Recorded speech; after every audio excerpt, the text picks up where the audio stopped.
I'm sitting here this evening with candidate for Precinct 2, County Commissioner. His name is Dale Frey. Thank you, Mr. Frey, for joining us and taking the time out to find out a little bit more about your candidacy and what what motivates you. Absolutely. Okay. Thank you for having me. All right, wonderful. Now, Precinct 2 covers what? Denton County Commissioner Precinct 2 covers all of Carrollton, the county, and for some weird reason, the district is drawn in a way where it reaches over the waters of Louisville Lake and grabs Corinth. So it's a pretty small, geographically, it's a pretty small area of Denton County. But it is all of Carrollton, and the largest population density within this Precinct 2 is going to be the Carrollton area. I see. And your opponent in this race is a well-known candidate, that way, and Yes. you said that is he the current mayor of? Oh no, so Kevin Faulconer was the mayor of Carrollton for, I would say, almost a decade, for quite some time. So he's very well known in the area, which is why it's pretty interesting the way that I would say they kind of, I don't know if the word gerrymander is too strong to use or not, but it is interesting that they changed the map before Kevin's election, and they made it focus specifically Carrollton. As I said, it's a very geographically, it's a very small district. So it's also very blue. And I think that's why they tried to create what would look like a Democratic stronghold, but had a Republican who was the mayor for a long time run for that position. Okay. So at that point, when Kevin Faulconer was the mayor is considered to be a nonpartisan position. So when he ran for county commissioners, when he had to choose which party, he sided with the Republican Party. Okay. And so you have some positions that you are advocating for strongly. Yes. And you think that Democrats need to hear about them. Yeah. What are they? Sure. And this is going to focus about why the Democrats are pushing to try to flip the Denton County Commissioners Court. The reason is because we want countywide voting on election day. Some people call these voting centers. I think that probably sounds confusing, so I'm going to continue from this point going forward to call it countywide voting on election day. And what I mean by that is that right now, during the early voting period, you can vote anywhere in the county. Anywhere within Denton County, you can vote. This polling location, you can go there, you can vote. However, on election day itself, that's not the case. On election day itself, you have to vote only at your one registered voting location. Right. This confuses a lot of people because the last day to vote is the election day. So you have to understand, by the way, about the number of people who vote during early voting, almost equal amount of those people who vote in the entire early voting period tend to show up on voting day. So it's a very intense day with a lot of people traffic. Now, we have seen around 11 to 15% of people getting redirected on the last day to vote, on the voting day, because of the fact that we don't have countywide voting on that day. And we've heard stories from election workers talk about how there have been college kids out there who say like, oh, I got to get to class. I can't make that. There was another story of a guy who had to be hydraulically lifted out of his car. He's on a wheelchair, on a breathing machine, wheels in to the voting location, gets told, I'm sorry, sir, you can't vote here. He has to go somewhere else. So we Democrats humbly believe that this is voter suppression because it confuses people. And this, honestly, I don't believe there's any reason for this because over 100 other counties in Texas have countywide voting on election day. So, but unfortunately, it seems that the GOP, particularly the Denton County Republican Party, who's led by, right now, Melinda Preston, wants to go the other way. If Melinda Preston had her way, Melinda Preston, by the way, is the RNC chair for Denton County. Okay. So kind of like Delia Parker Mims is the Denton County leader for the Democrats. She's the Melinda Preston is the leader for the Republicans of Denton County. Okay. And she, on multiple occasions, has shown up to the Denton County Commissioners Court, and she's constantly advocated to go the other way around it. If she had her way, we wouldn't have countywide voting even during early voting.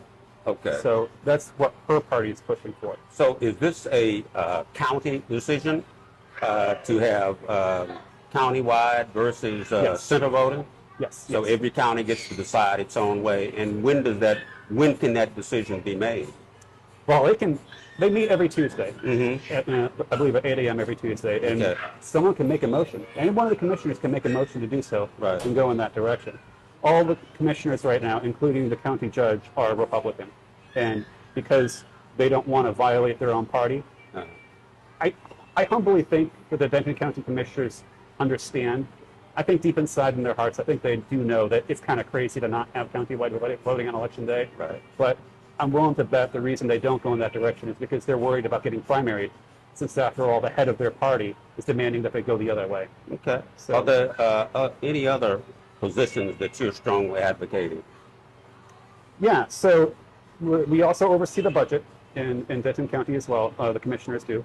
And there are other things I want to advocate for, like Meals on Wheels, for example, that gives food to elderly individuals who can't physically make it to the grocery store themselves. Right. There's a couple of other things with healthcare that I would like to send money to as well. Meals on Wheels is one of the main ones. I should have mentioned this earlier because you were talking to Ernest Lineberger. He's a chair member of that organization. But there's that. There is the fact that we need to make sure that the opioid funding that we've been given by the state needs to be fully allocated. From what I understand, there's been quite a delay with that. So essentially, the state has given money to each county to handle the opioid crisis. Okay. And that needs to go to healthcare. I believe that Judge Eads was pushing more to go towards prevention, basically trying to reassign that to, I guess, police force or whatever prevention is. And you think But that it needs to what? it needs to go more towards healthcare services Okay. and centers that help people with addictions.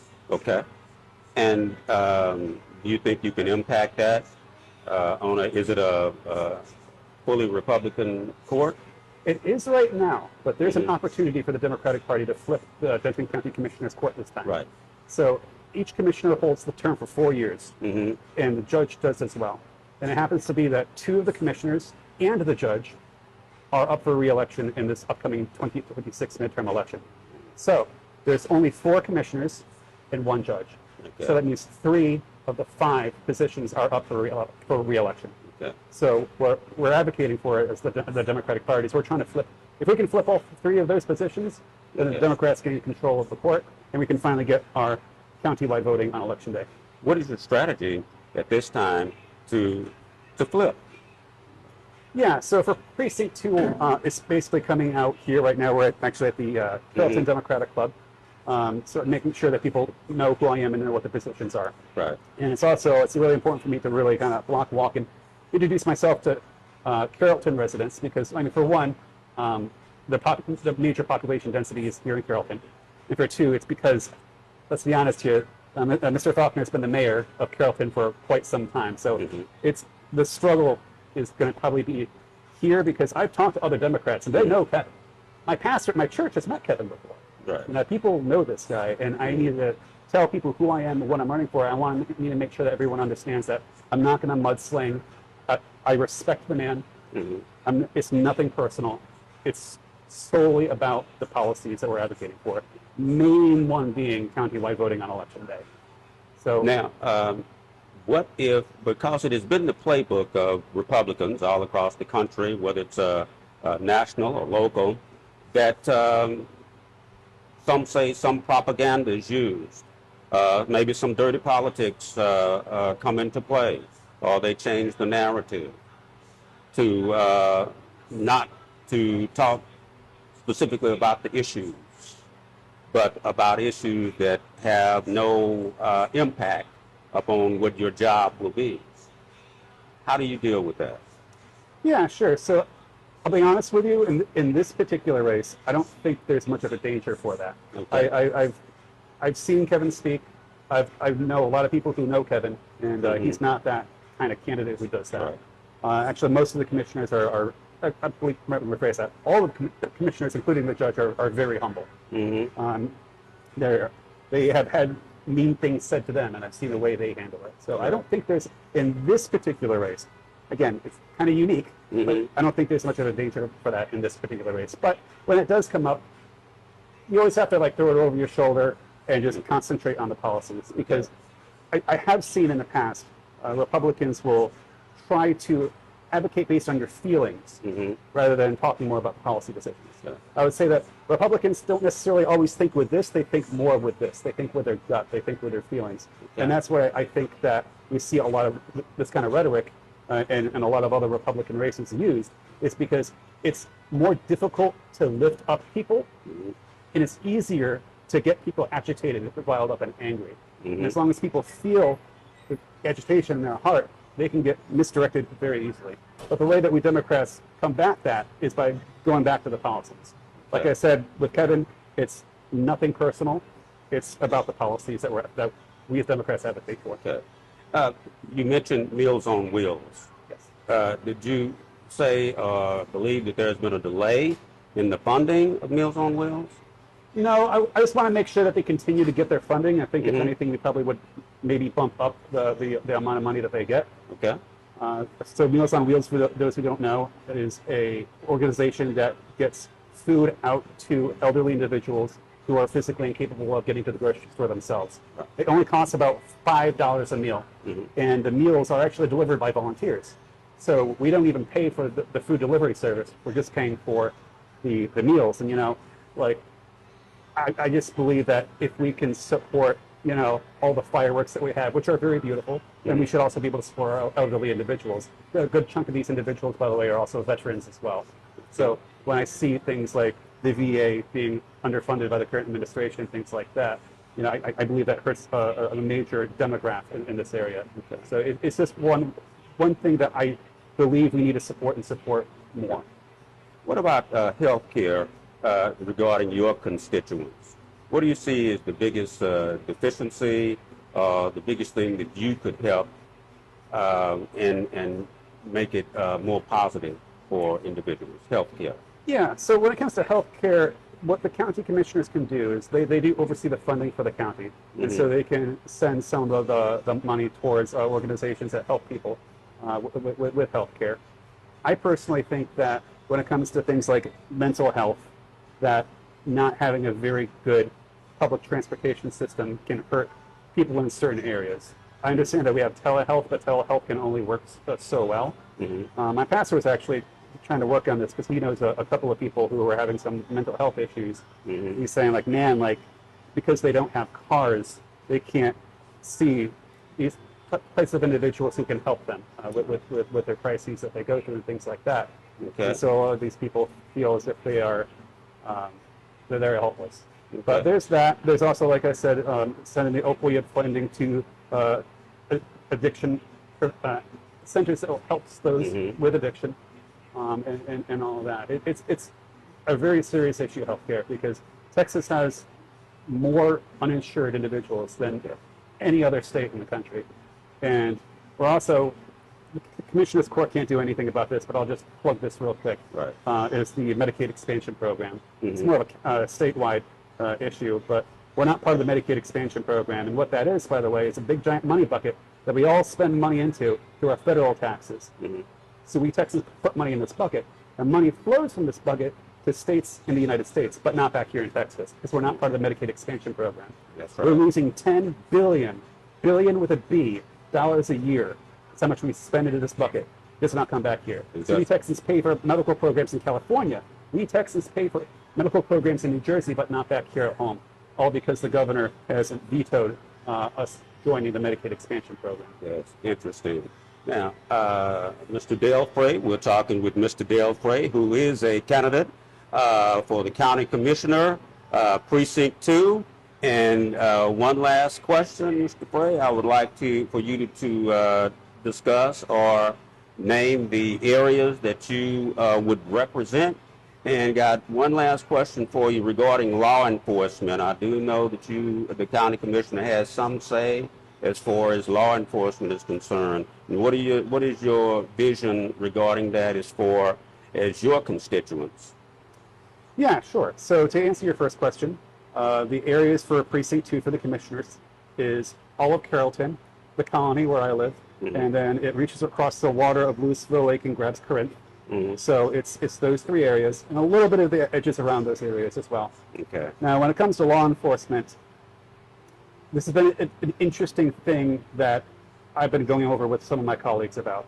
So with the power structure, commissioners can't really tell the sheriff what to do or what not to do. The sheriff is elected, and the sheriff has more power in that area. But the county commissioners can supply leverage because they do control the funding. So while the sheriff does get the final say when it comes to certain logistics, the commissioners are the ones who will essentially be funding the sheriff and the programs that the sheriff utilizes. Mm-hmm. One last question. This really will be the one last question. What's the most unprecedented thing that you've seen happen in the last 2 years, whether locally or nationally, so unprecedented that you've never seen it in your lifetime? Good question. If I could respond with a graphic, I would come back with that Simpsons meme. There's a Simpsons meme where Bart says, "Man, I'm having the worst day of my life." And Homer comes up and says, "You're having the worst day of your life so far." So I would respond with that because in terms of the crazy stuff that's going on day by day, I can tell you what it is so far. It's actually the more recent one. We had a state house representative in the House chamber was told that she had to sign a paper that would allow a DPS officer, a federal officer, to follow her around and make sure that she shows up to the house the next day. All the meanwhile, by the way, like she has to pay for the services, by the way. And she said, "No, I'm not going to sign that." Right. And they said, "All right, well, we're going to basically incarcerate you inside of the House chamber." Mm-hmm. This is kidnapping. I think the legal terminology would be false imprisonment. And it's insane to see this kind of stuff happen to a lawmaker. This is someone who's been elected, like her constituents. This is someone who has the power to make the laws of the land. And she's basically being incarcerated by our legislature. Okay. That is absolutely insane. And this is where I feel like government is starting to break down. You know, it's just absolutely crazy because when we're doing this to lawmakers, if this is allowed to pass as is, if this becomes normalized, I fear for what's next. Okay, and to coin a phrase, you ain't seen nothing yet. Hope that it doesn't occur that way, but I really want to thank you, Mr. Dale Frey, who's running for County Commissioner, Precinct 2, and Godspeed to you, and I hope you have much success in actually advocating and putting into effect what it is you see. Thank you very much. Thank you. And thank you for having me. Nice to see you. Okay.